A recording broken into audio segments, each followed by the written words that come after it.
I remember Dougie Olson when he used to pitch, 100 miles an hour. You know, Mr. Savino's here tonight. I remember Bobby Willman, a friend of mine, played for Mr. Savino.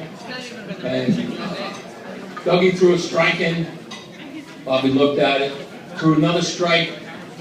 He said to the umpire, I think I saw that one. The umpire said back to him, me too. You know, I had the pleasure and the honor of coaching Richie Pearson's kids at Paramus, and everything I said about him was true, and then some. He was a great man and a great athlete.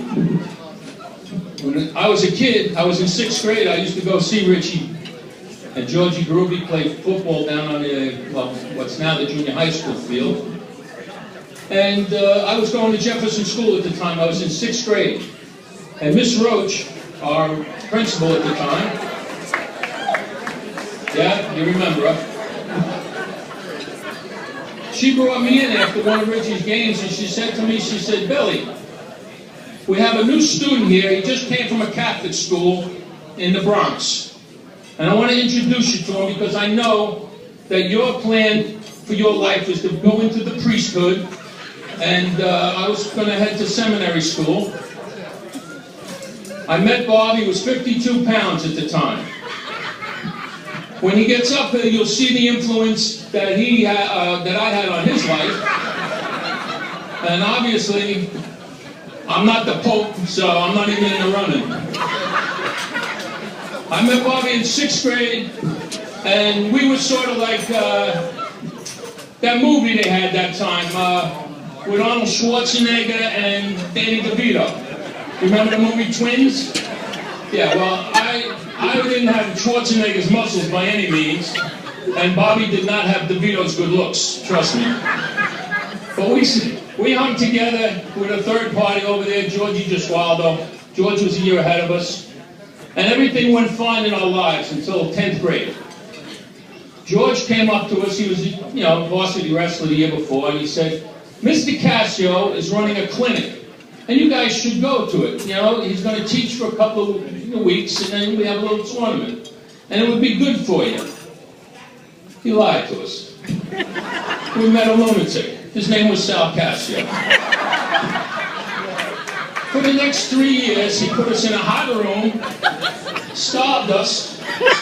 Well, not me, him. No, Hurley had to starve. I just ate. I was like, anyway, what I did. You know? And, you know, we won a couple of championships. We had some fun.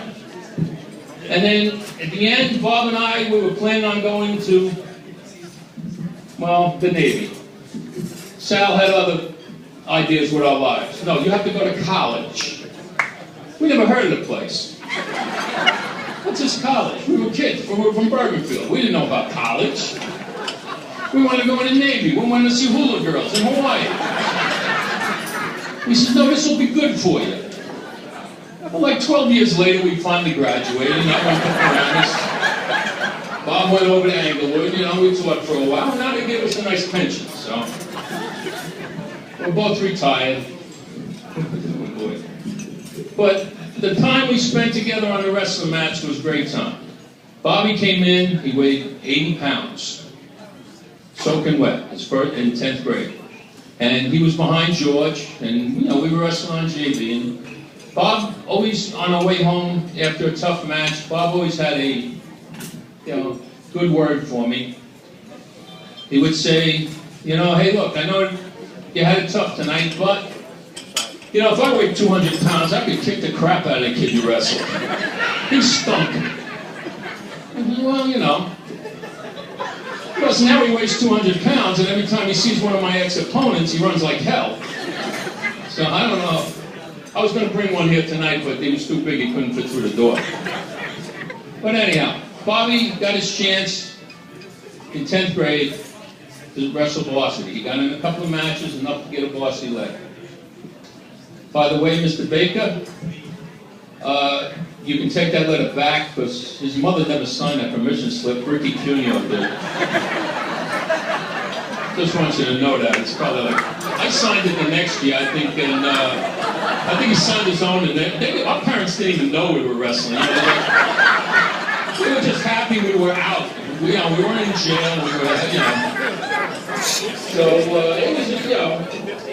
So in 11th grade, he finally weighed 93 pounds. The weight class was 98, so he was within 5 pounds of the weight. And they gave him a varsity spot. And he went undefeated. He went to districts. He became our first regional champion. He became our first Christmas tournament champion, county tournament, whatever they call it now. George Jockers tournament, something like that. Anyhow, he won that. He was the first one to do that. We went down the States at Rutgers University in the College Avenue gym. 2,300 people. That'll be 12,000 this weekend. All right? And he won the state championship. The next year, he came back, he went undefeated, and he lost one bout by 1 second of what was called riding time. He's only lost in 2 years. We went to college together at Montclair State. It was a national qualifier, 2 years, all right? And the second year, well, the first year he came in, he beat the captain of the team out. And the second year, he beat everybody on the team up to 160 pounds. Which he enjoyed because he could wrestle and he weighed up to 160 pounds and he tried them all. You know, as long as he could eat, he was happy. So, but then, wrestling sort of took a back seat to one of Mrs. Borak's cheerleaders. I don't know which one was that. Who we ended up marrying later on in life. Poor girl, I feel sorry for her, but, we don't hold that against her. She's a saint. She'll go right to heaven. Living with him, she has to. But anyhow. No, hey, look, that lady took 12 minutes. I drove 1,200 miles. I can take her.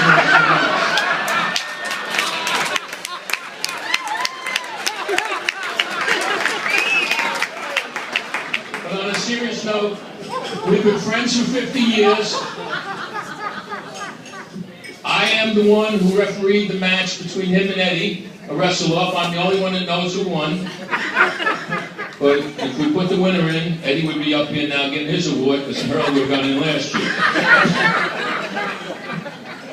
But in the words of Bobby Knight, my favorite coach, Bobby was asked what his best team was. And he says the first one. Because the first championship team you have is the one you're going to measure all the other ones against. That's the one you're going to ask them to do what the first team did. And they have to get to that level. Bob was our first state champion. What he sacrificed for the sport of wrestling in Bergenfield is unprecedented. Dougie Olson was talking to me before. He says he remembers how emaciated he was. When he gets up here right now, I'll tell you, he's the same height he was when he wrestled at 106 pounds. But,